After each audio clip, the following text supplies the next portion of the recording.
Hi friends, welcome to Atmiya Civil Service Academy. This is the 7th video of the UPSC Civil Service Examination previous papers. So 71st question nodadadre, among the following states, which one has the most suitable climatic conditions for the cultivation of a large variety of orchids? Okay, so ಇಲ್ಲಿ orchids ಬಗ್ಗೆ ಕೇಳ್ತೇನೆ. With minimum cost of production and can develop an export oriented industry in this field. Okay. So friends, ನೀವು regular ಆಗಿ orchids ಬಗ್ಗೆ ಓದಿದ್ರೆ it is famous in north east India. ಓಕೆನಾ. So ನೀವು A B C D ನಾಲ್ಕರಲ್ಲಿ ನೋಡಿದ್ರೆ north east state ಇರೋದು ಒಂದೇನೆ. So therefore here the answer is Arunachal Pradesh. ಓಕೆನಾ. ಅಟ್ಲೀಸ್ಟ್ ಹೀಗಲ್ಲ ಅಂತಂದ್ರೂ ನೀವು ಥಿಂಕ್ ಮಾಡಿ ಆರ್ಕಿಡ್ಸ್ಗಳು ಎಲ್ಲಿ ಜಾಸ್ತಿ ಇರುತ್ತೆ. ಸೊ ಈಸಿಯಾಗಿ ನೀವು ಮಧ್ಯಪ್ರದೇಶ ಅಂಡ್ ಯು ಪಿ ಅಂತ ಎಲಿಮಿನೇಟ್ ಮಾಡ್ಬೋದು. ನೀವು ಅಟ್ಲೀಸ್ಟ್ ಈ ಪರ್ಸ್ಪೆಕ್ಟಿವ್ನ ಥಿಂಕ್ ಮಾಡಿದ್ರೆ ಸ್ಟ್ರೈಟ್ ಅವೇ ಕೂಡ ಕ್ವಶನ್ಗೆ ಆನ್ಸರ್ ಮಾಡ್ಬೋದು. ಯಾಕೆಂದರೆ it is famous in north east India. So therefore ಇಲ್ಲಿ ಔಟ್ ಆಫ್ 4 ಒಂದೇ ನಾರ್ತ್ ಈಸ್ಟ್ ಸ್ಟೇಟ್ ಇರೋದು. So therefore B answer. So ಇಲ್ಲಿ ಇಲ್ಲ ಅಟ್ಲೀಸ್ಟ್ ನಿಮ್ಗೆ ಸ್ಟ್ರೈಟ್ ಆಫ್ ಆನ್ಸರ್ ಗೊತ್ತಿಲ್ಲ ಅಂತಂದ್ರೂ ಕೂಡ ಸಿ ಆ್ಯಂಡ್ ಡಿ ಕೂಡ ಟ್ರೈ ಮಾಡ್ಬೋದು. ಮಧ್ಯಪ್ರದೇಶ ಅಂಡ್ ಉತ್ತರ ಪ್ರದೇಶ್ ನಿಮ್ಗೆ ಕಾಮನ್ ಸೆನ್ಸ್ ಎಲಿಮಿನೇಟ್ ಮಾಡ್ಬೋದು ಈಸಿಯಾಗಿ. ಆ್ಯಂಡ್ ಉಳಿದಿರೋದು ಆಂಧ್ರ ಪ್ರದೇಶ್ ಅಂಡ್ ಅರುಣಾಚಲ್ ಪ್ರದೇಶ್. ಸೊ ಈಗ ಜಸ್ಟ್ ನೀವು ಕಾಂಪಿಟೇಷನ್ ಮಾಡಿ ನೋಡಿ ಎಲ್ಲಿ ಬೆಳಿಬೋದು, ಆಂಧ್ರ ಪ್ರದೇಶ ಜಾಸ್ತಿ ಬೆಳೀತಾರ ಹಾಗೆ ಅಂತ. ಅದು definitely somewhere it is most tilted towards the Arunachal Pradesh. So therefore 71. So here the answer is B. 71 B. Now let's come to 72. It's one of the very easiest question. ಈ ತರ questions ಗಳನ್ನ ತಪ್ಪು ಮಾಡೋಕೆ ಹೋಗ್ಬಿಡಿ. Which one of the following is not ಕೇಳಿದಾರೆ? Not a site for in situ method of conservation of flora. So ನಿಮಗೆ ಗೊತ್ತು there are 2 kinds of conservation methods ಇದೆ. ಒಂದು ಇನ್ ಸಿಟು ಮತ್ತು ಎಕ್ಸ್ ಸಿಟು ಅಂತೇಳಿ. ಸೊ ಇನ್ ಸಿಟು ಅಂತಂದ್ರೆ ಆ ಪರ್ಟಿಕ್ಯುಲರ್ ಸ್ಪೆಷೀಸ್ನ ಆ ಪರ್ಟಿಕ್ಯುಲರ್ ಎಲ್ಲಿರುತ್ತೆ ಅಲ್ಲೇನೆ ಕನ್ಸರ್ವ್ ಮಾಡೋದು. ಇನ್ನೊಂದು ಅದನ್ನು ತಗೊಬಂದು ಝೂ ಅಥವಾ ಗಾರ್ಡನ್, ಸೊ ಈ ಥರದಲ್ಲಿ ಮಾಡೋದಕ್ಕೆ ಎಕ್ಸ್ ಸಿಟು ಅಂತ ಕರೀತಾರೆ. ಅಂದರೆ ಅದರದ್ದು ಒರಿಜಿನಲ್ ಹ್ಯಾಬಿಟೇಟ್ ಬಿಟ್ಟು ಸಪ್ರೇಟ್ ಬೇರೆ ಕಡೆ. ಸೊ ದೇರ್ಫೋರ್ ನೀವು ಹಾಗೆ ನೋಡೋದಾದ್ರೆ ಇದು ಡೈರೆಕ್ಟ್ ಕ್ವೆಶನ್. ಸೊ ದೇರ್ಫೋರ್ ಈಸಿಯಾಗಿ ಆನ್ಸರ್ ಮಾಡೋದು. ಇಲ್ಲಿ it is not botanical garden is not a in situ. ಇನ್ನು ಬಯೋಸ್ಪಿಯರ್ ರಿಸರ್ವ್ ನೋಡ್ಬೋದು, ನ್ಯಾಷನಲ್ ಪಾರ್ಕ್ ನೋಡ್ಬೋದು, ವೈಲ್ಡ್ ಲೈಫ್ ಸ್ಯಾಂಕ್ಚುರಿ ನೋಡ್ಬೋದು. Now let's come to 73. In India, Metropolitan Planning Committee is constituted under the provisions of the Constitution of India to prepare the draft development plans for metropolitan area, has the sole responsibility for implementing the government sponsored schemes in the metropolitan area. Friends, year the crux of the statements ಇರೋದು ನಿಮಗೆ third statement ಅಲ್ಲಿ. ಇಲ್ಲೇನು ಹೇಳಿದಾನೆ? ಸೋಲ್ responsibility ಅಂತ ಹೇಳಿದಾನೆ. ನೀವೇ ಯೋಚನೆ ಮಾಡಿ, ಈ ತರ ಗೌರ್ಮೆಂಟ್ ಸ್ಪಾನ್ಸರ್ಡ್ ಸ್ಕೀಮ್ಸ್ಗಳು ಇಂಪ್ಲಿಮೆಂಟ್ ಮಾಡೋಕೆ ಯಾವ್ದಾದ್ರು ಒಂದು ಅಥಾರಿಟಿಗೆ ಸೋಲ್ ರೆಸ್ಪಾನ್ಸಿಬಿಲಿಟಿನ ಕೊಡೋದಿಲ್ಲ ಆಕ್ಚುಲಿ ಹೇಳ್ಬೇಕು ಅಂತಂದ್ರೆ. ಸೊ ಎಲ್ಲರಿಗೂ ಶೇರ್ಡ್ ರೆಸ್ಪಾನ್ಸಿಬಿಲಿಟಿ ಇರುತ್ತೆ, ಸೋಲ್ ರೆಸ್ಪಾನ್ಸಿಬಿಲಿಟಿ ಇರಲ್ಲ. ಸೊ ದೇರ್ಫೋರ್ ನೀವು ಆ ಪರ್ಸ್ಪೆಕ್ಟಿವ್ ಯೋಚನೆ ಮಾಡಿದ್ರೆ 73ಗೆ ನೀವು ಥರ್ಡ್ ಸ್ಟೇಟ್ಮೆಂಟ್ನ ಇದು ಈಸಿಯಾಗಿ ಎಲಿಮಿನೇಟ್ ಮಾಡ್ಬೋದು. ಸೊ ನೀವು ಥರ್ಡ್ ಸ್ಟೇಟ್ಮೆಂಟ್ ಎಲಿಮಿನೇಟ್ ಮಾಡಿದ್ರೆ ಎರಡರಲ್ಲೂ ಎ ಅಂಡ್ ಬಿ ಲಿ 2 ಕಾಮನ್ ಇದೆ. ಸೊ ದೇರ್ಫೋರ್ 2 ಆಟೋಮ್ಯಾಟಿಕಲಿ ಕರೆಕ್ಟ್ ಆಗುತ್ತೆ. ಸೊ ದೇರ್ಫೋರ್ ಇನ್ನು ಉಳ್ಕೊಂಡಿರೋದು ಒಂದು. ನೀವು ಒಂದು ಚೆಕ್ ಮಾಡೋದಾದ್ರೆ ಇದಕ್ಕೆ ಓದಿರ್ಬೇಕು ಆಕ್ಚುಲ್ ಆಗಿ. ಸೊ ದೇರ್ಫೋರ್ ನೀವು ಲಕ್ಷ್ಮೀಕಾಂತ್ ಅಲ್ಲಿ ಮುನ್ಸಿಪಾಲಿಟೀಸ್ ಓದಿದ್ರೆ ಸೊ ಇದ್ರ ಬಗ್ಗೆ ನಿಮಗೆ ಗೊತ್ತಿರುತ್ತೆ ಆಕ್ಚುಲಿ ಹೇಳಬೇಕು ಅಂತಂದ್ರೆ. So therefore it is A constitutional body. So I think 73 is the answer is A.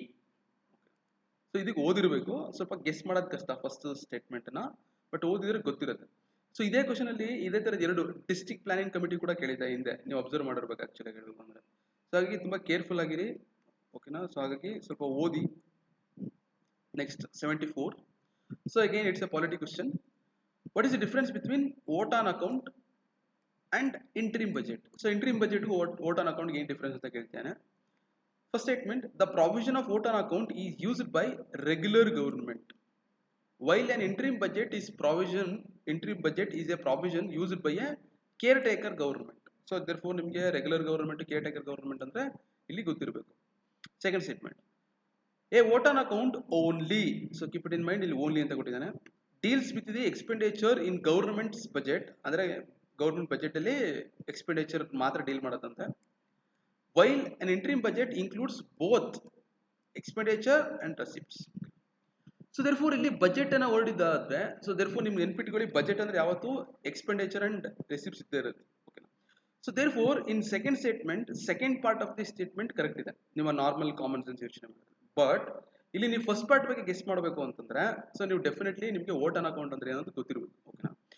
So vote on account ಅಂತಂದ್ರೆ ಏನಂತಂದ್ರೆ ನಾರ್ಮಲ್ ಇದನ್ನ ಈಗ ನಿಮ್ಗೆ ಗೊತ್ತಿರೋ ಹಾಗೆ ನಮ್ದು government financial year starts from April 1st ends with March 31st.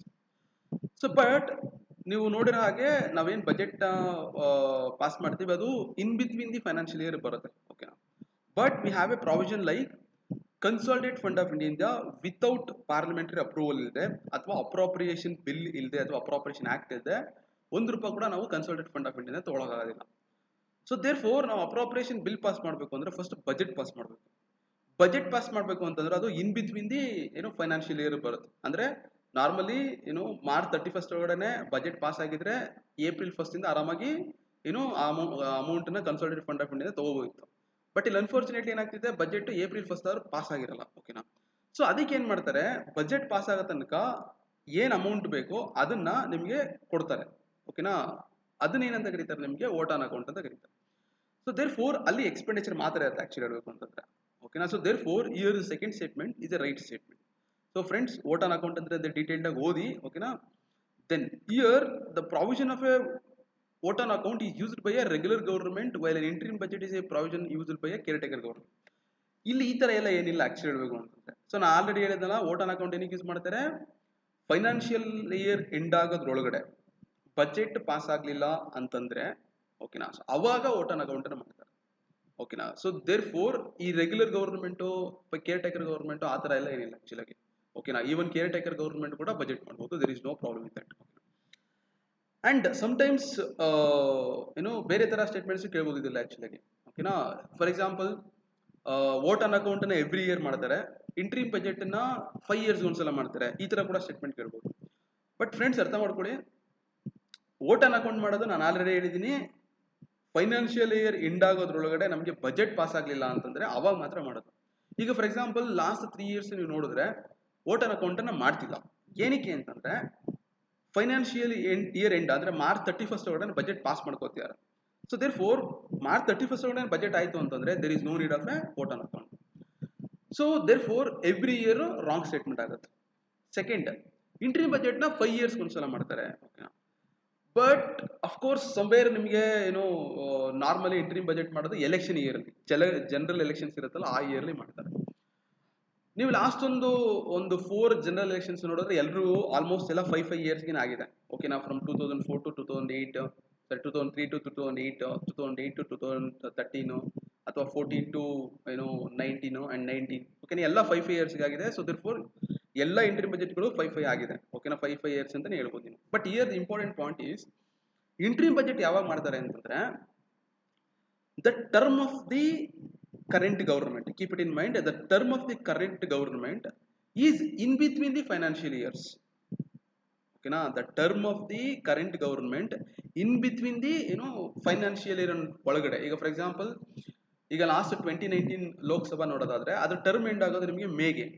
So ನಿಮಗೂ ಗೊತ್ತು ಫೈನಾನ್ಷಿಯಲ್ ಎಂಡ್ ಆಗೋದು ಮಾರ್ಚ್ ಎಂಡಿಗೆ ಅಂತ.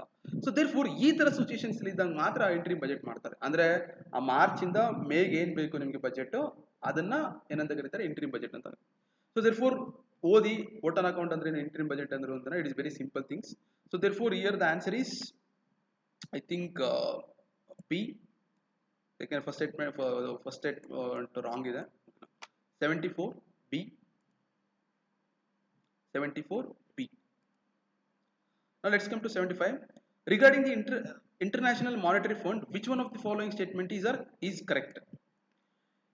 It can grant loans to any country. Keep it in mind.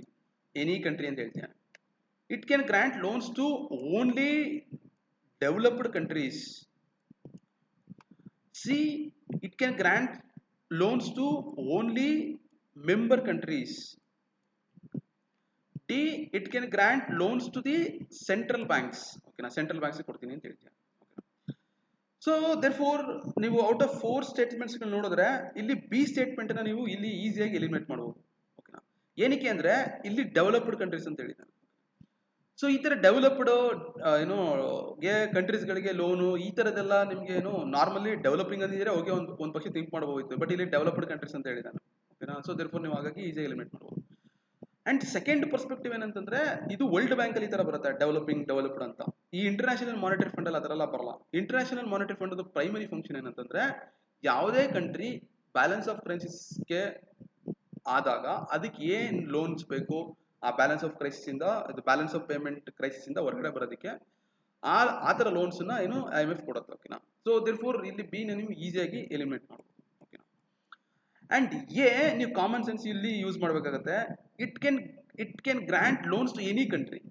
ನೀವು ಯೋಚನೆ ಮಾಡಿ, ನಿಮ್ಮ ಅಂದ್ರೆ ಐ ಮೀನ್ ಯಾವುದೇ ಒಂದು ಬಾಡಿ ಆದ್ರೂ ಅಥವಾ ಯಾರೇ ಬ್ಯಾಂಕ್ ಆದ್ರೂ ಅಥವಾ ಸಿಂಪಲ್ ನೀವೇ ಥಿಂಕ್ ಮಾಡಿ, ನೀವು ಒಬ್ರು ಬ್ಯಾಂಕ್ ಕಸ್ಟಮರ್ ಆಗದೆ ಲೋನ್ ತೊಗೊಳಕಾಗತ್ತಾ? It's highly impossible. ಓಕೆನಾ. ಫಸ್ಟ್ ನೀವು ಬ್ಯಾಂಕ್ ಕಸ್ಟಮರ್ ಆಗಬೇಕು, ನೀವು ಅಲ್ಲಿ ಅಕೌಂಟ್ ಓಪನ್ ಮಾಡಬೇಕು, ದೆನ್ ಸೇವಿಂಗ್ಸ್ ಮೇಂಟೈನ್ ಮಾಡಬೇಕು, ದೆನ್ ಬೇಸ್ಡ್ ಆನ್ ದಟ್ ನಿಮಗೆ ಏನು ಲೋನ್ ತೊಗೊಂಡ್ರೆ ಅದರ ಏನು ಕೆಪಾಸಿಟಿ ಇದೆಯಾ, ಜೊತೆಗೆ ಕೊಲಾಟಲ್ ಕೊಡಬೇಕು, ಈ ತರ 108 ಕಂಡೀಷನ್ಸ್ ಇರುತ್ತೆ.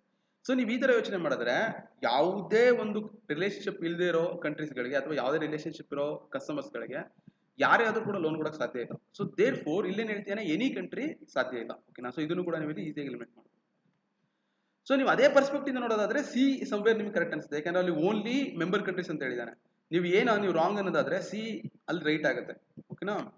ಬಟ್ ಡಿನು ಕೂಡ ಇಲ್ಲಿ ಚೆಕ್ ಮಾಡಬೇಕಾಗುತ್ತೆ. It can grant loans to the central bank of the country. ಓಕೆನಾ. ಸೊ ನಿಮ್ಗೆ ಗೊತ್ತು ಸೆಂಟ್ರಲ್ ಬ್ಯಾಂಕ್ಸ್ಗಳು ಯಾವತ್ತು ರೆಗ್ಯುಲೇಟರ್ಸ್ ಅಷ್ಟೇ. ಸೆಂಟ್ರಲ್ ಬ್ಯಾಂಕ್ಸ್ಗಳು ಯಾವುದೇ ರೀತಿ ಬಿಸ್ನೆಸ್ ಮಾಡಲ್ಲ. ಓಕೆನಾ. ಗವರ್ಮೆಂಟ್ ಬಿಸ್ನೆಸ್ ಮಾಡುತ್ತೆ, ಪ್ರೈವೇಟ್ ಬಿಸ್ನೆಸ್ ಮಾಡುತ್ತೆ, ಬಟ್ ಈ ತರ ರೆಗ್ಯುಲೇಟರ್ಗಳು ಬಿಸ್ನೆಸ್ ಮಾಡಲ್ಲ. ಈಗ ಸೆಬಿ ತಗೋಬಹುದು, ಬಿಸ್ನೆಸ್ ಮಾಡಲ್ಲ. IRDA ಇನ್ಶೂರೆನ್ಸ್ ರೆಗ್ಯುಲೇಟರ್ ಯಾರು ಕೂಡ ಬಿಸ್ನೆಸ್ ಮಾಡೋದಿಲ್ಲ. ಓಕೆನಾ. So keep it in mind, central ಬ್ಯಾಂಕ್ಸ್ಗಳು ಬಿಸ್ನೆಸ್ ಮಾಡೋದಿಲ್ಲ. So therefore I mean so ಈ ತರ ಇದ್ದಾಗ ಏನಾಗುತ್ತೆ, ಆಟೋಮೆಟಿಕಲಿ ಸೆಂಟ್ರಲ್ ಬ್ಯಾಂಕ್ಸ್ಗೆ ಲೋನ್ಗಳ ಅವಶ್ಯಕತೆ ಇರೋದಿಲ್ಲ. ಸೊ ದೇರ್ ಫೋರ್ ಇದು ಕೂಡ ನಿಮಗೆ ರಾಂಗ್ ಸ್ಟೇಟ್ಮೆಂಟ್ ಆಗುತ್ತೆ. So therefore balance of payment crisis ಆದಾಗ ಸೆಂಟ್ರಲ್ ಬ್ಯಾಂಕ್ ಆಕ್ಚುಲಿ ಲೋನ್ ತಗೊಳ್ಳೋದಿಲ್ಲ, ಗೌರ್ಮೆಂಟ್ಗಳು ಲೋನ್ ತಗೊಳ್ಳೋದು. So therefore here the answer is C. ಓಕೆನಾ. ಸೊ ಸ್ವಲ್ಪ ಏನೋ ಕಾಮನ್ ಸೆನ್ಸ್ ಯೂಸ್ ಮಾಡಿ ಈಸಿಯಾಗಿ ನೀವು ಇಲ್ಲಿ ಆರಾಮಾಗಿ ಆನ್ಸರ್ ಮಾಡ್ಬೋದು. So therefore 75 C. Now let's come to 76. The 2004 tsunami made people realize that mangroves can serve as a reliable safety edge against coastal calamities. How do mangroves functions as a safety edge? So safety edge ಹೇಗೆ mangroves ಅಂತ ಕೇಳ್ತಿಯಾನೆ. So A statement, the mangrove swamps separate the human settlements from the sea by a wide zone in which people neither live and venture out. So therefore ನಿಮ್ಗೆ ಅನ್ಸುತ್ತೆ ಅಲ್ಲಿ ಕೂಡ it's A type of forest ಇರೋದ್ರಿಂದ so therefore ಅಲ್ಲಿ ಜನ ಇರ್ತಾರೆ. Okay. So therefore A statement ನೀವು ಇಲ್ಲಿ ಈಸಿಯಾಗಿ ಎಲಿಮಿನೇಟ್ ಮಾಡಬಹುದು. Okay. B, the mangroves provide both food and medicines which people are in need of any natural disaster. Okay. So ನೀವು observe ಮಾಡಿರ್ಬೋದು, ನ್ಯಾಚುರಲ್ ಡಿಸಾಸ್ಟರ್ಗಳಾದಾಗ ಯಾವತ್ತು ಇಂಗ್ಲಿಷ್ ಮೆಡಿಸಿನ್ಸ್ ಫಸ್ಟ್ ಕೊಡ್ತಾರೆ. ಓಕೆನಾ. ಈ ತರ ಏನು ಆಯುರ್ವೇದಿಕ್ ಮೆಡಿಸಿನ್ಸ್ ಅಥವಾ ಈ ತರ. ಓಕೆನಾ. But it is my thinking, but ಅದನ್ನ ಹಾಗೆ ಇಟ್ಕೊಳ್ಳಿ. C, the mangrove trees are tall with dense canopies and serve as an excellent shelter during a cyclone and tsunami. So ನೀವು ನೋಡಿದ್ರೆ ಇದು ನಾರ್ಮಲ್ ಮಳೆ ಬಂದಾಗ ಸೂಟಬಲ್ ಆಗುತ್ತೆ, ಏನೋ ಟ್ರೈ ಡೆನ್ಸ್ ಕೆನೋಪಿ ಇದ್ರೆ ಮೇಲ್ಗಡೆ ಮಳೆ ಬರ್ತಿರುತ್ತೆ. ಸೊ ದೇರ್ಫೋರ್ ಬಟ್ ಈ ಸೈಕ್ಲೋನ್ ಈ ಸಿಚುವೇಶನ್ ಎಲ್ಲ ಮರಗಳೇ ಇರೋದಿಲ್ಲ ಆಕ್ಚುಲಿ ಅಂದ್ರೆ ಎಲ್ಲ ಕುಚ್ಕೊಂಡು ಹೋಗಿರುತ್ತೆ. ಸೊ ದೇರ್ಫೋರ್ ನೀವು ಈಸಿಯಾಗಿ ಇದನ್ನ ಕೂಡ ಎಲಿಮಿನೇಟ್ ಮಾಡ್ಬೋದು. D, the mangrove trees do not get uprooted by storms and tides because of their extensive roots. Okay. So ಇಲ್ಲೇನಾಗುತ್ತೆ, ನೀವು ಬಿ ಅಂಡ್ ಡಿ ಕಂಪೇರ್ ಮಾಡಿದ್ರೆ D is the most probable one. ಏನಕ್ಕೆ ಅಂತಂದ್ರೆ ಆ ಸುನಾಮಿ ಟೈಡ್ಸ್ ಬಂದಾಗ ಏನಾಗುತ್ತೆ, so ಅದರದ್ದು ಇಂಟೆನ್ಸಿಟಿನ ಕಮ್ಮಿ ಮಾಡುತ್ತೆ ಆಕ್ಚುಲಿ ಹೇಳ್ಬೇಕು ಅಂತಂದ್ರೆ D. So therefore answer is here D. So therefore 76 answer D. So therefore ಸ್ಟೇಟ್ಮೆಂಟ್ಗಳನ್ನ ಒನ್ ಬೈ ಓದಿ ಅದನ್ನ ನಿಮ್ದೇ ಒಂದು ಎಕ್ಸಾಂಪಲ್ ಡೆವಲಪ್ ಮಾಡಿ ಕಂಪೇರ್ ಮಾಡಿ ನಿಮಗೆ ಈಸಿಯಾಗಿ ಆನ್ಸರ್ ಸಿಗುತ್ತೆ. So 77 one of the culture question. The Jain philosophy ಬಗ್ಗೆ ಮಾತಾಡ್ತೇನೆ. Holds that the world is created and maintained by universal law, truth, universal faith and universal soul. So therefore here the answer is A. Okay, so ಗೊತ್ತಿದ್ರೆ ಮಾಡಿ, but guess ಮಾಡಬಹುದು, but it's very risky. 78. So it is one of the common sense question. Salinization occurs when the irrigation water accumulated in the soil evaporates. So keep it in mind, the keyword ಇಲ್ಲಿ evaporates, leaving behind the salts and minerals. What are the effects of salinization on irrigated land? Okay. So ನಿಮಗೆ ಗೊತ್ತಿರಬೇಕು, salinization is a type of land degradation. It's a negative thing. ಓಕೆನಾ? So ಅಷ್ಟು ಗೊತ್ತಿದ್ರೆ at least ನೀವು answer ಮಾಡ್ಬೋದು. A, it greatly increases. ಓಕೆನಾ, greatly increases the crop production. ಓಕೆನಾ, so ನಾನು ಆಲ್ರೆಡಿ ಹೇಳಿದ್ದೀನಿ ಇಟ್ ಇಸ್ ನೆಗೆಟಿವ್ ಥಿಂಗ್ ಅಂತ, ಬಟ್ ಇಲ್ಲಿ ಕ್ರಾಪ್ ಪ್ರೊಡಕ್ಷನ್ ಇನ್ಕ್ರೀಸ್ ಅಂತ ಹೇಳ್ತೇನೆ. ಸೊ ಡೈರೆಕ್ಟ್ ಆಗಿ ಇದು ಡಿಕ್ರೀಸ್ ಅಂತ ಹಾಕಬೇಕಾಗಿತ್ತು. So therefore wrong step. It makes some soils impermeable. ನೋಡೋಣ. C, it raises the water table. Again it is a positive thing, but ಇಲ್ಲಿ evaporates ಅಂತ ಹೇಳಿದಾನೆ. ಓಕೆನಾ, ಸೊ ದೇರ್ಫೋರ್ ಇಲ್ಲಿ ವಾಟರ್ ಎವಾಪರೇಟ್ ಆದ್ರೆ ಸೊ ಏನು ನೀರು ಒಳಗಡೆ ಎಲ್ಲ ಹೋಗುತ್ತೆ. So therefore water table it's highly impossible. Ground water increase ಆಗಕ್ಕೆ ಸಾಧ್ಯನೇ ಇಲ್ಲ. D, it fills the air spaces in the soil with water. ಓಕೆನಾ, ಸೊ ಇಲ್ಲಿ ಹೇಳ್ತೇನೆ ಎವಾಪರೇಟ್ ಆಗುತ್ತೆ ಅಂತ. ಓಕೆನಾ, ಏನು ಇರಿಗೇಷನ್ ವಾಟರ್ ಇರುತ್ತೆ ಅದು ಎವಾಪರೇಟ್ ಆಗುತ್ತೆ ಅಂತ ಹೇಳ್ತೇನೆ. ಸೊ ದೇರ್ಫೋರ್ ಅಲ್ಲಿ ಎವಾಪರೇಟ್ ಆದ್ಮೇಲೆ ವಾಟರ್ ಇರೋದಿಲ್ಲ. ಸೊ ದೇರ್ಫೋರ್ ಇದನ್ನು ಕೂಡ ನೀವು ಈಸಿಯಾಗಿ ಎಲಿಮಿನೇಟ್ ಮಾಡಬಹುದು. So therefore your answer is C, sorry B. So therefore ಈ ಸ್ಟೇಟ್ಮೆಂಟ್ ನ ನೀಟಾಗಿ ಓದಿ, ಯಾಕಂದ್ರೆ ಇಲ್ಲೇ ನಿಮ್ಗೆ ಆನ್ಸರ್ ಸಿಗುತ್ತೆ 99%. ಬಟ್ ಓನ್ಲಿ ಥಿಂಗ್ ಏನಂದ್ರೆ ಏನು ರೀಡಿಂಗ್ ಬಿಟ್ವೀನ್ ದ ಲೈನ್ ನೀವು ಮಾಡಬೇಕಾಗುತ್ತೆ. ಈಚ್ ಅಂಡ್ ಎವ್ರಿ ವರ್ಡ್ ಕೂಡ ನೀವು ಇಲ್ಲಿ ಚೆಕ್ ಮಾಡಬೇಕಾಗುತ್ತೆ. Now let's come to 79. It's one of the simple question. The red data books published by the International Union for Conservation of Nature and Natural Resources, IUCN, contain list of ಅವನು IUCN book ಒಳಗಡೆ red data book ಒಳಗಡೆ ಯಾವ list ಇರುತ್ತೆ ಅಂತ. Endemic plant and animal species present in the biodiversity hotspot. 2, threatened plant and animal species. 3, protected sites for conservation of nature and natural resources in various countries. So therefore ನೀವು IUCN red data book ನೀವು ಓದಿದ್ರೆ ಅದರಲ್ಲಿ ಯಾವುದೇ ರೀತಿ protected sites list ಎಲ್ಲ ಕೊಡೋದಿಲ್ಲ. Actually ಹೇಳ್ಬೇಕಂದ್ರೆ ಈಗ ಎಷ್ಟು ವೈಲ್ಡ್ ಲೈಫ್ ಸ್ಯಾಂಚುರಿ ಇದೆ, ಎಷ್ಟು ನ್ಯಾಷನಲ್ ಪಾರ್ಕ್ ಇದೆ, ಸೊ ಆ ಥರ ಏನು ಇನ್ಫಾರ್ಮೇಷನ್ ಕೂಡ ಇದರಲ್ಲಿ ಇರೋದಿಲ್ಲ. ಸೊ ದೇರ್ಫೋರ್ ಇಲ್ಲಿ ಥರ್ಡ್ ಸ್ಟೇಟ್ಮೆಂಟು ಈಸಿಯಾಗಿ ನೀವು ಎಲಿಮಿನೇಟ್ ಮಾಡ್ಬೋದು. ಸೊ ನೀವು ಥರ್ಡ್ ಸ್ಟೇಟ್ಮೆಂಟ್ ಎಲಿಮಿನೇಟ್ ಮಾಡಿದ್ರೆ ಡಿ ಹೋಗುತ್ತೆ, ಸಿ ಹೋಗುತ್ತೆ, ಈವನ್ ಎ ಕೂಡ ಹೋಗುತ್ತೆ. ಸೊ ದೇರ್ಫೋರ್ ಇದರಲ್ಲಿ ಈಸಿಯಾಗಿ ಆನ್ಸರ್ ಮಾಡ್ಬೋದು 79 B. So therefore 79 B. So ಈಸಿಯಾಗಿ ಆನ್ಸರ್ ಮಾಡ್ಬೋದು. ಸೊ ಇಲ್ಲ at least okay second statement consider ಮಾಡೋದು ಕೂಡ ನೀವು ಇಲ್ಲಿ ಟ್ರೈ ಮಾಡ್ಬೋದು. ಸೊ ಇಲ್ಲಿ 2, threatened plant and animal species, definitely red data book threatened ಸಂಬಂಧಪಟ್ಟಿದೆ.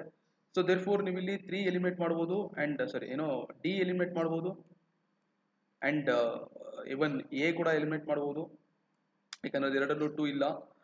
ಸೊ ಅಂಡ್ ಇಲ್ಲಿ ಉಳ್ಕೊಂಡಿರೋದು 3 ಒಂದೇ. ಸೊ ದೇರ್ಫೋರ್ ಅಗೈನ್ 3 ಬಂದ್ಕೊಳ್ಳುತ್ತೆ. ಸೊ ದೇರ್ಫೋರ್ ನೀವು 3 ಸ್ಟೇಟ್ಮೆಂಟ್ ನ ಕಾನ್ಸಂಟ್ರೇಟ್ ಮಾಡಿದ್ರೆ ಈಸಿಯಾಗಿ ಆನ್ಸರ್ ಮಾಡ್ಬೋದು. There are 2 ways. ಸೊ ಒಂದ್ಸಲ ಟ್ರೈ ಮಾಡಿ. ನಾವು last question, why is the offering of teaser loans by commercial banks, ಓಕೆನಾ, commercial banks a cause of economic concern. ಓಕೆನಾ, ಸೊ ಇಲ್ಲಿ ಏನು ಹೇಳ್ತಿದ್ದಾರೆ, teaser loans is not good ಅನ್ನೋ ಪರ್ಸ್ಪೆಕ್ಟಿವ್ ಹೇಳ್ತಾರೆ. The teaser loans are considered to be an aspect of subprime lending, and banks may be exposed to the risk of defaulters in future. Second statement, in India the teaser loans are mostly given to inexperienced entrepreneurs to set up manufacturing or export units. So friends ಇಲ್ಲಿ second statement ಅಲ್ಲಿ ತುಂಬಾ ಈಸಿಯಾಗಿ eliminate ಮಾಡ್ಬೋದು. ಓಕೆನಾ, ಏನಕ್ಕೆ ಅಂದ್ರೆ first and foremost thing ಇನ್ಎಕ್ಸ್ಪೀರಿಯನ್ಸ್ಡ್ ಇದ್ರೆ ನಿಮ್ಗೆ ಫಸ್ಟ್ ಅಂಡ್ ಫಾರ್ಮೋಸ್ಟ್ ಲೋನೇ ಕೊಡಲ್ಲ ಅವರು. ಓಕೆನಾ, ಎಕ್ಸ್ಪೀರಿಯನ್ಸ್ ಇದ್ದು ನಿಮ್ ಕ್ರೆಡಿಟ್ ರೇಟಿಂಗ್ ಜಾಸ್ತಿ ಇದ್ದು ನಿಮ್ದು ಕೊಲಾಟ್ರಲ್ ತುಂಬಾ ಚೆನ್ನಾಗಿದೆ ಅಂತಂದ್ರೆ ದೆನ್ ಲೋನ್ ಕೊಡ್ತಾರೆ ನಿಮ್ಗೆ. ಓಕೆನಾ, ಓಕೆ ಇವನ್ ಟೀಸರ್ ಲೋನ್ ಅಂತ ಕನ್ಸಿಡರ್ ಮಾಡಿದ್ರು ಕೂಡ ಈವನ್ ದೋ ಈ ಇನ್ಎಕ್ಸ್ಪೀರಿಯನ್ಸ್ಗೆ ಡೆಫಿನೆಟ್ಲಿ ಯಾವುದೇ ಬ್ಯಾಂಕ್ಗಳು ಕೂಡ ಕಮರ್ಷಿಯಲ್ ಬ್ಯಾಂಕ್ಸ್ಗಳು ನಿಮಗೆ ಲೋನ್ ಕೊಡೋದಿಲ್ಲ. ಅವನು ಅದು ಕಮರ್ಷಿಯಲ್ ಬ್ಯಾಂಕ್ಸ್ ಅಂತಾನೆ ಹೇಳಿದಾನೆ. ಓಕೆನಾ, ನೀವು ಬೇರೆ RRB ಅದು ಅಥವಾ ಬೇರೆ ಸಮಥಿಂಗ್ ಅಂತ ಹೇಳಿದ್ರೆ ಓಕೆ ಒಂದ್ ಕ್ಷಣ ಥಿಂಕ್ ಮಾಡ್ಬೋದಿತ್ತು. ಬಟ್ ಇಲ್ಲಿ ಕಮರ್ಷಿಯಲ್ ಬ್ಯಾಂಕ್ಸ್ ಅಂತ ಹೇಳಿದ್ಮೇಲೆ ಈ ತರ ಇನ್ಎಕ್ಸ್ಪೀರಿಯನ್ಸ್ಗೆ ಡೆಫಿನೆಟ್ಲಿ ಕೂಡ ಕೊಡೋದಿಲ್ಲ. ಅದು ಇನ್ಎಕ್ಸ್ಪೀರಿಯನ್ಸ್ ಇಂದ ಮ್ಯಾನುಫ್ಯಾಕ್ಚರಿಂಗ್ ಸೆಕ್ಟರ್ ಅಂತ ಹೇಳ್ತೇನೆ. So definitely manufacturing sector establish ಮಾಡಬೇಕು ಅಂದ್ರೆ you must have some kind of qualifications. ಅದೆಲ್ಲ ನೋಡಿ ನಿಮಗೆ ಲೋನ್ಸ್ ಕೊಡೋದು, ಸ್ಕಿಲ್ಸ್ ಇರಬೇಕು, ಅದಕ್ಕೆ ಸರ್ಟಿಫಿಕೇಶನ್ಸ್ ಇರಬೇಕು, ಎಲ್ಲ ಕೇಳ್ತಾರೆ. ಸೊ ದೇರ್ಫೋರ್ ಈ ಸ್ಟೇಟ್ಮೆಂಟ್ ನ ನೀವು ಇಲ್ಲಿ ಈಸಿಯಾಗಿ ಎಲಿಮಿನೇಟ್ ಮಾಡಬಹುದು. There is no doubt about it. But first statement, The teaser loans are considered to be an aspect of subprime lending. ಓಕೆನಾ. ಸೊ ಇಲ್ಲಿ ಸಬ್ಪ್ರೈಮ್ ಲೆಂಡಿಂಗ್ ಅಂದ್ರೆ ಗೊತ್ತಿರಬೇಕು ನಿಮಗೆ, ಸಬ್ಪ್ರೈಮ್ ಮತ್ತೆ ಪ್ರೈಮ್. ಓಕೆನಾ. ಸೊ ಸಬ್ಪ್ರೈಮ್ಗೂ ಪ್ರೈಮ್ಗೂ there is no much difference. ಓಕೆನಾ. So only difference is credit rating. So prime lenders credit rating ತುಂಬಾ ಚೆನ್ನಾಗಿರುತ್ತೆ, ಅಂದ್ರೆ ಅವ್ರಿಗೆ ನೀವು ಸಾಲ ಕೊಟ್ಟರೆ ಅವರು ಸಾಲ ವಾಪಸ್ ಕೊಡ್ತಾರೆ, there is no problem. But ಅದು ಸಬ್ಪ್ರೈಮ್ ಲೆಂಡಿಂಗ್ ಆಗಲ್ಲ. ಅವ್ರಿಗೆ ಸಾಲ ಕೊಟ್ಟರೆ ಅವ್ರ ಕ್ರೆಡಿಟ್ ರೇಟಿಂಗ್ ತುಂಬಾ ಕಮ್ಮಿ ಇರುತ್ತೆ, but there may be chances of default ಆಗೋ ಚಾನ್ಸ್ ಇರುತ್ತೆ. So therefore normally two things, ಒಂದು ಇಂಟ್ರೆಸ್ಟ್ ರೇಟ್, ಇನ್ನೊಂದು ಪ್ರಾವಿಷನಿಂಗ್. ಓಕೆನಾ. ಸೊ ಇದೆರಡು ಪರ್ಸ್ಪೆಕ್ಟಿವ್ ಇಂದ ನೋಡೋದಾದ್ರೆ ಪ್ರೈಮ್ ಲೆಂಡರ್ಸ್ಗೆ ಇಂಟ್ರೆಸ್ಟ್ ರೇಟು ಕೂಡ ಕಮ್ಮಿ ಇರುತ್ತೆ, ದೆನ್ ಅವರಿಗೆ ಪ್ರಾವಿಷನ್ ಕೂಡ ಕಮ್ಮಿ ಇರುತ್ತೆ. ಓಕೆನಾ. ಬಟ್ ಆದ್ರೆ ಸಬ್ ಪ್ರೈಮ್ ಲೆಂಡರ್ಸ್ಗೆ ನೀವು ಲೋನ್ ಕೊಟ್ಟರೆ, ಅವ್ರಿಗೆ ಈ ತರ ಟೀಸರ್ ಲೋನ್ಸ್ ಕೊಟ್ಟರೆ ಅದಕ್ಕೆ ಇಂಟ್ರೆಸ್ಟ್ ರೇಟ್ ಜಾಸ್ತಿ ಇರುತ್ತೆ, ಅಂಡ್ ಜೊತೆಗೆ ಏನು ಪ್ರಾವಿಷನಿಂಗ್ ಕೂಡ ಜಾಸ್ತಿ ಇಡಬೇಕಾಗುತ್ತೆ. ಬಟ್ ಇಲ್ಲಿ ನೀವು ಟೀಸರ್ ಲೋನ್ಸ್ ಅಂದ್ರೆ ನೀವು ಇಲ್ಲಿ ಅರ್ಥ ಮಾಡ್ಕೋಬೇಕಾಗುತ್ತೆ, ಟೀಸರ್ ಲೋನ್ಸ್ ಅಲ್ಲಿ ಏನಾಗುತ್ತೆ ಅಂತಂದ್ರೆ ಫಸ್ಟ್ 1 or 2 years ಅಲ್ಲಿ ನಿಮಗೆ ಲೋ ಇಂಟ್ರೆಸ್ಟ್ ರೇಟ್ ಕೊಡ್ತಾರೆ, ಅಂಡ್ ಆಫ್ಟರ್ 1 or 2 years ಅಲ್ಲಿ the interest rate is very high. ಓಕೆನಾ. ಸೊ ದೇರ್ ಫೋರ್ ನಾರ್ಮಲಿ ಈ ತರದನ್ನ ಏನ್ ಮಾಡುತ್ತೆ RBI ಅಕ್ಸೆಪ್ಟ್ ಮಾಡ್ಕೊಳ್ಳೋದಿಲ್ಲ. Why? Because low interest rate ಯಾರು ಬೇಕಾದ್ರೂ ಕಟ್ತಾರೆ, there is no problem that. But ಒಂದ್ಸಲ ಏನಾದ್ರೂ ಅದು ಅಗೇನ್ ಏನ್ ನಾರ್ಮಲ್ ಇಂಟ್ರೆಸ್ಟ್ ರೇಟ್ ಇರುತ್ತೆ ಅದಕ್ಕಿಂತ ಜಾಸ್ತಿ ಆದ್ರೆ after 2 years, so therefore definitely ಯಾರಿಗಾದ್ರೂ ಕೂಡ ಆ ಇಂಟ್ರೆಸ್ಟ್ ರೇಟ್ನ ಕಟ್ಟಕ್ಕೆ ಸಾಧ್ಯ ಇಲ್ಲ ಆಕ್ಚುಲಿ ಹೇಳ್ಬೇಕು. ಸೊ ಹಾಗಾಗಿ teaser loans is not sustainable ಅಂತ RBI ಅವಾಗ ಹೇಳ್ತಿರುತ್ತೆ ಆಕ್ಚುಲಿ ಹೇಳ್ಬೇಕು. ಸೊ ದೇರ್ ಫೋರ್ ಇಲ್ಲಿ ನೀವು ಅರ್ಥ ಮಾಡ್ಕೊಳ್ಳಿ, ಟೀಸರ್ ಲೋನ್ಸ್ ಅಂದ್ರೆ ಫಸ್ಟ್ 1 or 2 years ತುಂಬಾ ಕಮ್ಮಿ ಇಂಟ್ರೆಸ್ಟ್ ರೇಟ್ ಇರುತ್ತೆ. ಸೊ ಕಮ್ಮಿ ಇಂಟ್ರೆಸ್ಟ್ ರೇಟ್ ಅಲ್ಲಿ ನಿಮಗೆ ಲೋನ್ ಕೊಡ್ತಿದ್ದಾರೆ ಅಂತ ನಿಮಗೆ ಏನೋ ಖುಷಿ ಆಗುತ್ತೆ, ಹೋಗಿ ಲೋನ್ ತಗೋತೀರಿ ಅಂದ್ರೆ I mean tease something, teaser word ನೀವು ಅರ್ಥ ಮಾಡ್ಕೊಂಡ್ರೆ ನಿಮ್ಗೆ ಈಸಿಯಾಗಿ ಅರ್ಥ ಆಗುತ್ತೆ. ಓಕೆನಾ. ಸೊ ದೇರ್ ಫೋರ್ ಹಾಗಾಗಿ ದ ಫಸ್ಟ್ ಸ್ಟೇಟ್ಮೆಂಟ್ ಇಲ್ಲಿ actually correct statement actually. So therefore 80A is the answer. So 80A. So friend ಇಲ್ಲಿ ತುಂಬಾ ಕ್ವಶನ್ಸ್ ಗಳನ್ನ ನೀವು ಕಾಮನ್ ಸೆನ್ಸ್ ಇಂದ ಮಾಡಬಹುದು, ಅಂಡ್ ತುಂಬಾ ಕ್ವಶನ್ಸ್ ಗಳು ಇಲ್ಲಿ ನೋಡಿ, ಫಾರ್ ಎಕ್ಸಾಂಪಲ್ ಜಸ್ಟ್ ಬರೀ ಇದೊಂದು ಥರ್ಡ್ ಸ್ಟೇಟ್ಮೆಂಟ್ ನೋಡಿದ್ರೆ ನಿಮ್ಗೆ ಆರಾಮಾಗಿ ಆನ್ಸರ್ ಸಿಗ್ತಿತ್ತು. ಸೊ ಇಲ್ಲೂ ಅಷ್ಟೇ 78 ಅಲ್ಲಿ ಕ್ವಶನ್ಸ್ಗೆ ಆನ್ಸರ್ ಎಲ್ಲ ಅಲ್ಲೇ ಇದೆ, ಬಟ್ ಓನ್ಲಿ ಥಿಂಗ್ ಏನಂತಂದ್ರೆ ನೀವು ಕನೆಕ್ಟ್ ಮಾಡ್ಬೇಕಷ್ಟೇ. ಓಕೆನಾ. ಸೊ ನೀವು ಕನೆಕ್ಟ್ ಮಾಡೋದು ನಿಮಗೆ ಇಲ್ಲಿ ಆನ್ಸರ್ ಸಿಗುತ್ತೆ, ಬಟ್ ಈ ತರದ ಕ್ವಶನ್ಸ್ಗಳು ಕಷ್ಟ ಇದೆ. ಬಟ್ ಇಲ್ಲಿ ನೀವು ಕಾಮನ್ ಸೆನ್ಸ್ ಅಪ್ಲೈ ಮಾಡಿದ್ರೆ ನಿಮ್ಗೆ ಇಲ್ಲಿ ಈಸಿಯಾಗಿ ಆನ್ಸರ್ ಮಾಡ್ಬೋದು. ಅಂಡ್ ಇಲ್ಲಿ ನಿಮಗೆ ಸ್ವಲ್ಪ ನಾಲೆಡ್ಜ್ ಬೇಕಾಗುತ್ತೆ 74th ಕ್ವಶನ್ಗೆ, ಸೊ ಅದು ಅಥವಾ ಕಷ್ಟ. ಅಗೇನ್ 75 ನೀವು ಜಸ್ಟ್ ಕಾಮನ್ ಸೆನ್ಸ್ ಇಂದನೇ ಇಲ್ಲಿ ಆರಾಮಾಗಿ ಸಾಲ್ವ್ ಮಾಡ್ಬೋದು. ಅಂಡ್ ಇದು ಅಫ್ಕೋರ್ಸ್ ಒಂದು 50-50 ರೆಡ್ಯೂಸ್ ಮಾಡ್ಬೋದು by using common sense, but ಅದಾದ್ಮೇಲೆ ಕೂಡ ನಾಲೆಡ್ಜ್ ಬೇಕಾಗುತ್ತೆ ಇಲ್ಲಿ ಸಾಲ್ವ್ ಮಾಡೋದಕ್ಕೆ. It is one of the easy question. So ಹಾಗಾಗಿ UPSC ಏನು ತುಂಬಾ ಡಿಫಿಕಲ್ಟ್ ಕ್ವಶನ್ಸ್ ಕೊಡೋದಿಲ್ಲ, ಬಟ್ ಓನ್ಲಿ ಥಿಂಗ್ ಏನಂತಂದ್ರೆ ನಿಮ್ದು knowledge plus common sense use ಮಾಡಿದ್ರೆ, ಲಾಜಿಕ್ಸ್ ಯೂಸ್ ಮಾಡಿದ್ರೆ ಡೆಫಿನೆಟ್ಲಿ ನೀವು ಇಲ್ಲಿ ಎಲ್ಲ ಕ್ವಶನ್ಸ್ಗಳನ್ನು ಆರಾಮಾಗಿ ತುಂಬಾ ಈಸಿಯಾಗಿ ಸಾಲ್ವ್ ಮಾಡ್ಬೋದು. Thank you guys.